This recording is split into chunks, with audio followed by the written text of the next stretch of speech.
Hey guys, Fast from X-Force again with Scott. And today we are bringing you some really cool stuff. Brand new one that just landed, and to be honest, I didn't really know much about this particular gun as a whole.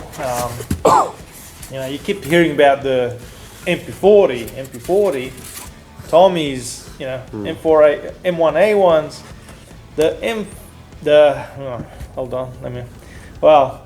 some said MP44, others STG44, so it's STG44, is a German rifle, and once reading into it a little bit, I actually found it quite interesting. Quite a few things that I didn't know, and a few things that I think are worth reading. Hey, if you want to hold that for me there, Scotty, while I dabble into a little bit of information for you all. Cheat sheet. So the STG44 is a German assault rifle developed during World War II by Hugo Schmeisser.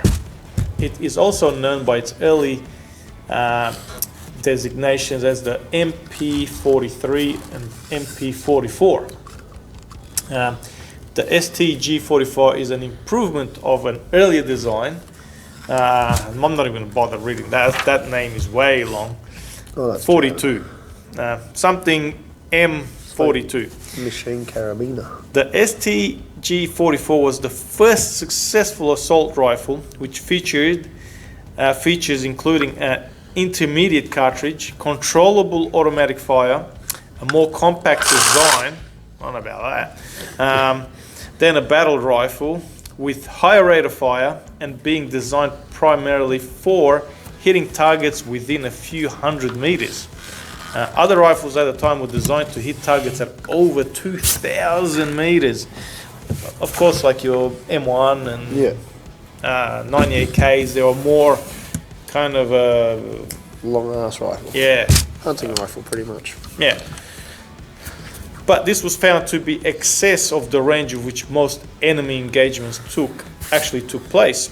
The STG44 fulfilled this role effectively, particularly on the Eastern Front, offering a greatly increased volume of fire compared to standard infantry rifles. The STG largely influenced the Soviet AK-47, introduced 3 years after the war concluded. The STG influence can be seen in modern assault rifles, which after World War II became the global standard for infantry rifles. So this is what I really found interesting, because I looked at it, I'm like, looks a bit like the AK, but actually the AK looks a bit more like the STG. So they actually copied it and sort of made the AK after that. So it's quite interesting. That's you call it the father of AK. Yeah. In a sense. Or machine carbines, as they say. So this was they started designing this in 1938, and obviously went into effective use basically from around about 1943 when it started getting produced, and so Nazi Germany, they produced that from 1943 to 45, and then in East Germany from 49 till 62. Unit cost, it was around 550 euros. That's around $1,000, man. That's a lot for back then.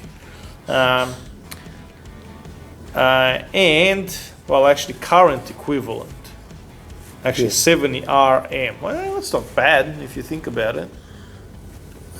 Yeah. So numbers built 425, 977,000. It's actually not that many, compared to some others, but still quite a lot. Length 94 centimeters, barrel length 42 centimeters. Mass weight unloaded is 4.6 kilograms, loaded 5.13. Yeah, it feels about 4.6. It is a heavy boy. And I gotta tell you, I know this is now more on the kind of a top end of the gel blaster prices, being around that $900. It ain't cheap, but I gotta tell you, it is. Oh yeah, by the way, it's a shaker mag. Let me take that thing out, man. That's gonna just annoy me. There's some gels in there. Anyway, everything is literally metal, except the handle, as most things, and that is wood. That is literally a solid wood. There is a hole going through it where you stick your battery, and then there's another one here which I really don't. It's for oil. No, yeah, okay. So for the real ones, it's where you had to actually oil it, because it was like you said, it was the first base of the machine gun, so you had to keep a lot of oil into it, and that's your little oil department. Oil department, right. So it does have the bolt, does absolutely bugger all, but it is just cool because you slap that thing and then you get it going. It is a long rifle though, at what was it, 95 centimeters. It is quite long, so if you're a short guy, it's going to be quite a hard one to handle, but very, very solid. Like this thing is just so solid, quite heavy, being that 4.5 kilos. The other thing is your safety, your basically your fire select is here. It's a really weird one. You could literally look at it and miss it. I did originally. It's right at your fingers, so it's actually quite handy. Don't know about bringing it back, but pushing it. And then again, the mag eject is right there. Nice big round button. So that is quite handy. And it doesn't really stick out like, something nasty. So it's actually quite nice. You're not going to be able to really stick any accessories. It literally is what it is, and you kind of don't with these sort of rifles because keep it classic. It's classic, you don't want to be sticking stuff that's like 60 years into the future on it. So it's a little black dress. Just leave it plain. It's like taking grandma for a dance. Yeah. So it is, like I said, it's very solid, very heavy. So it's one of those blasters that if you're going to go to a field, you're going to know about it pretty soon. Because, unless you're quite fit, you'll feel these things. So I always say, for the guys that do the historic stuff, and that's just what it is, well, then you're just going to have to put up with it. For other guys that just go and shoot at any field, maybe take another blaster with you, like a Gen 8, something really light. A backup's always good to have, no matter what. Backup's always good to have. Another thing to remember is the orange tip. It's a clockwise thread. That's right. So this, I'm not going to be able to do it now because it's really tight. But it does, mate. It's tight. It does actually open that way. So. How was that again? That like that. So not the other way.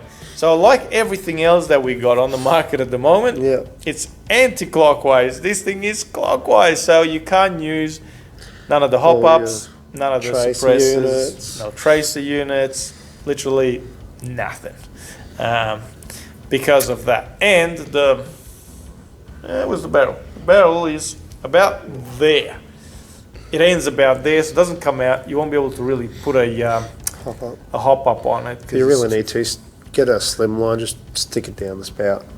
Either that or change your barrel, which, historical boys want to keep it clean and simple. Keep it clean and simple. So anyway, I don't know I don't know how accurate these things were back in the day, but this thing ain't accurate.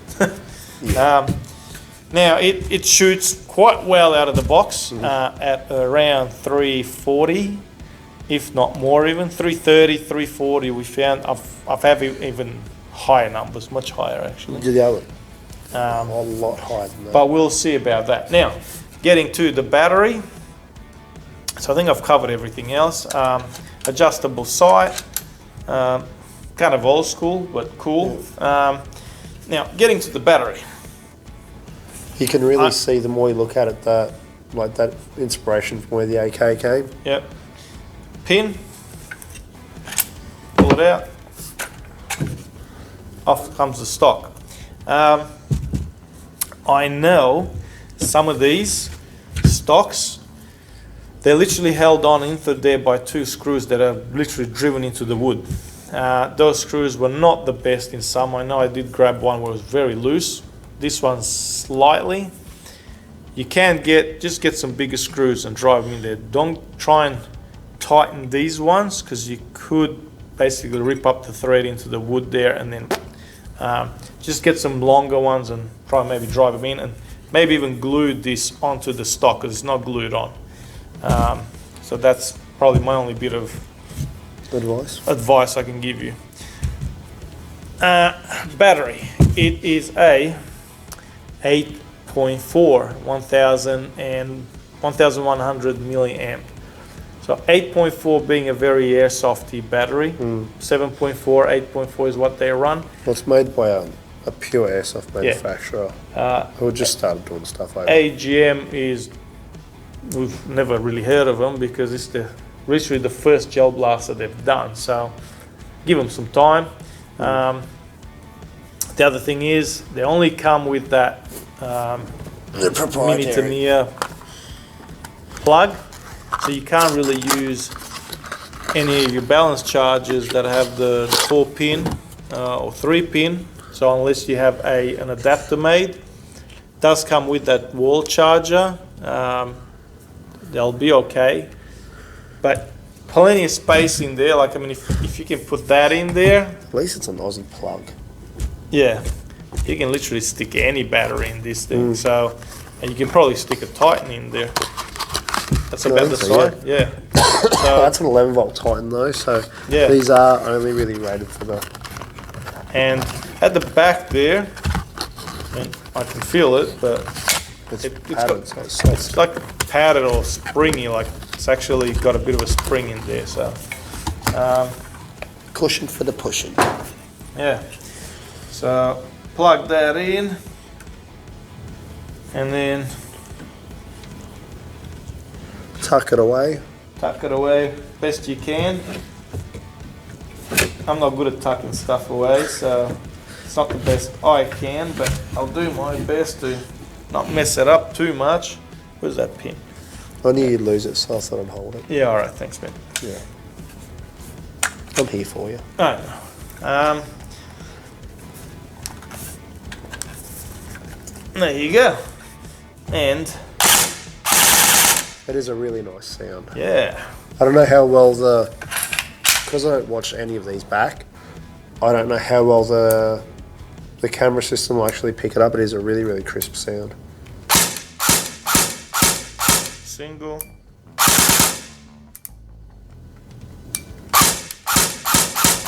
Very nice.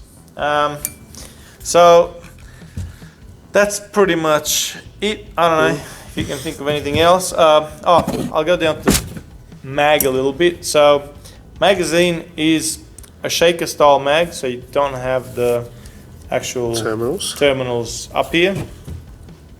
I'm guessing these guys kind of chose the easiest way to convert these from airsoft. So what you got to do is very easily at the bottom there, two AAAs. Make sure you get your batteries in the correct way. But I found that it worked quite well. Pushes the gels up, you know, without any problems, and it does hold a fair few. My only issue is if you don't have nails, it's kind of a bit of a, I don't know, really annoying to get that mag door open. But that's just me. I don't have a... Car keys work and house keys work Yeah. really well. But it's doable. And like I said, quite a nice mag. Made of metal, so always remember with the metal stuff, make sure that you empty your mag after use. Keep them upside down. Let all Yeah. the moisture run away from your motors where it, Yeah, dry As them much as out possible. properly. So don't leave, don't put too much water in there. I think some guys were spraying, I don't know how good that is, spraying WD-40 or whatever to make sure they keep the water from whatever. But I don't know if that mixes in with your gels, what it does. But just make sure you dry them out all the time, because metal and water, are not that good friends in the long term. Voila, that is our STG44. Absolutely beautiful, and I gotta say, it's worth the pennies. For those that do come and grab one and just even hold it, come in, hold it. It is a very nice blaster. Shut up, Mag. All right, I'm gonna bring you guys a bit closer so you can have a good look at that before we go and shoot it. these boxes are leaving crap all over the table. Because it is just such a nice blaster. That wood, I mean, I love wood. Really well-made stock. Good bit of wood in the hands. Yeah.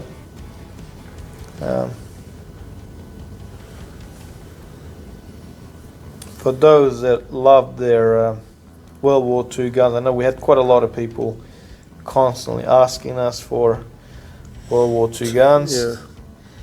And this is definitely right up your alley. When it rains, it pours. That's right.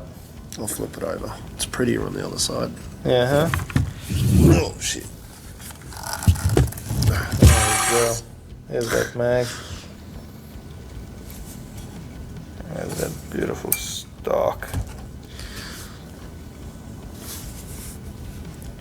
That's your fire select, grip, Mag release button. mag release button there. And yeah, You can get your Nazi on. that's it. Das ist wunderbar. Alright, let's go shoot this thing. Hey guys, Vas back at our range with the STG44. Yeah, das is very good. Beautiful German-made classic, and I'm gonna, let me see, I think I'm gonna whack it in semi, I think, and rip it a few times.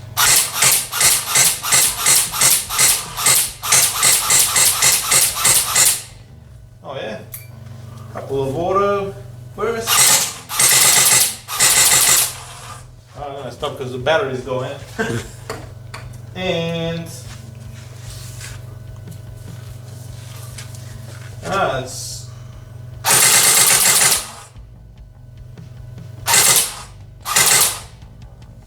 I don't think we need more than that, I can tell you.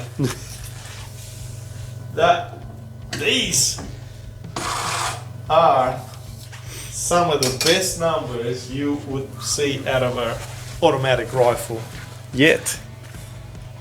Check that out. How's about that for consistency? Yeah. I'm gonna call that 377. At least you're going to call your hits. Yeah. So you don't need to upgrade it. Yeah. You may need to have a bit softer You for might some need to bring fields. it down. So to bring it down, I always say to people, test a few other different gels. These are AKAs. This is the orange pack though, the 2.5s. The tenacities. Tenacity. Well, these are AKAs, really. Yeah, but it actually says it on it. AKA tenacity. No, all right, whatever, man.